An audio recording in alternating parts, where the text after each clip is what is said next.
As Layla is just laying down, looking up onto the sky, letting the rain hit her face, she wonders what tomorrow will bring. For the fact that she's been running ever since she got out of the house. I mean, with abusive parents, you gotta run. But Layla being only 15, she doesn't know where to run. And so, last night, she decided it'd be nice to go to the woods. But that was her worst mistake. Just simply going to the woods. So, a couple of days before, Layla was just sitting on her couch, talking to one of her friends. They were just talking, you know, about every normal thing human beings talk about nowadays. Not really. They were just talking about some old horror movie back in the olden days. But as the hours grew on, and well, it was now 1 o'clock in the morning, and tomorrow was Monday, she told her friend, "Alright, gotta go." And they said their goodbyes, hung up. Layla went to bed, and she fell asleep like a minute after.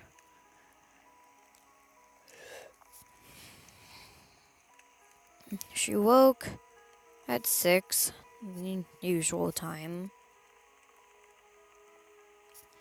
And then she got up, just got down to the kitchen, got breakfast, got dressed, every normal thing you do to get ready for the morning. But of course, it was raining outside. But it didn't really matter for her. She never went anywhere without a hoodie or a jacket of some sort. So, she got her hoodie, went back to her room, got her lanyard that she forgot, and, well, just decided to get on the bus. Because she was a bit late anyways. She got on, sat in the back, not because she's cool or anything, because she loves to annoy the kids that sit back there. She hates them, they hate her, so it's a perfect match. Especially whenever they try to get her in trouble for bringing weed. I mean, what idiots, am I right? She sits back there, texting her friend back and forth about some boy her friend likes and how she gave him his pencil back. She was quite sick about her anyways. But she needed someone to talk to, so she stayed. That and her family was rich, and Layla's was not. But they were close friends. No one could tell them apart. They looked like twins anyways.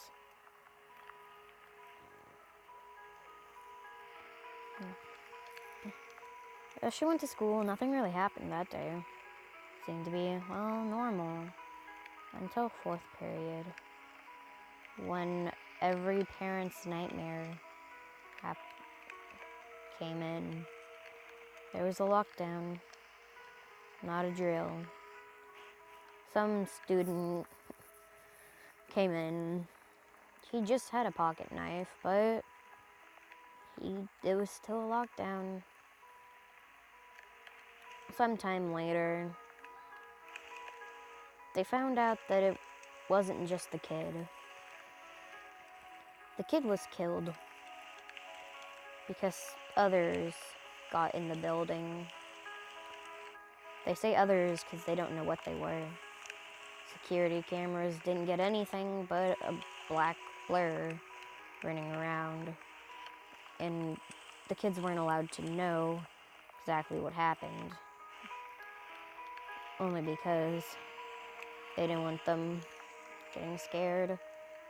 That, and most kids that went there, their families helped funded the school, so they weren't really about, they weren't ready to lose their money. As Layla really didn't care, she continued on. She got home, her mom just decided to continuously ask her questions about what happened while trying to pour herself a bottle of vodka because she felt like it. Layla just told her the bare minimum, went to her bed, studied for finals, and just decided that tomorrow will be a better day. She was wrong. Because the next day, instead of a lockdown, out of everything that could have happened, their school got bombed. It wasn't anywhere important, just the gym. No kids were in there, thankfully. But the intruders, or the bombers, used that as a gateway to get in. They got in, placed a couple more bombs, not really near anywhere important. Again, it didn't even seem like they knew the school. But as they got there, it didn't even, it was as though they weren't even human. And the bombs weren't actual bombs, they were just, the first one was. They sounded like bombs, but they were just, there's something weird about them. Some kind of gas. But all Layla knew is that next thing she knew, she was passed out. She awoke with a start from a police officer asking her if she's okay. She couldn't really answer. She couldn't really breathe at all. She didn't feel okay at all. And then she fainted again. She awoke with a start. Hospital bed. But none that she's ever seen. It didn't look like a madhouse. But didn't look like a safe place either. If her doctor came in, she asked her what was going on. The doctor simply said, "Oh, nothing. Try to go back to sleep, dear. We'll be back with your medicine." Layla didn't believe any of that. She started to question the nurse. But the nurse wasn't having any of it. So she just told her, "Be quiet if you know what's best for you." She shut up after that. She didn't know what was going to happen or what was to happen. All she knew that she was in a new place, waiting for tomorrow. So she did what the nurse told her and just went back to sleep. She woke up to the sound of her parents screaming, or at least she thought she woke up. And she was awake. She wasn't in the room before at all, but in the back of a van.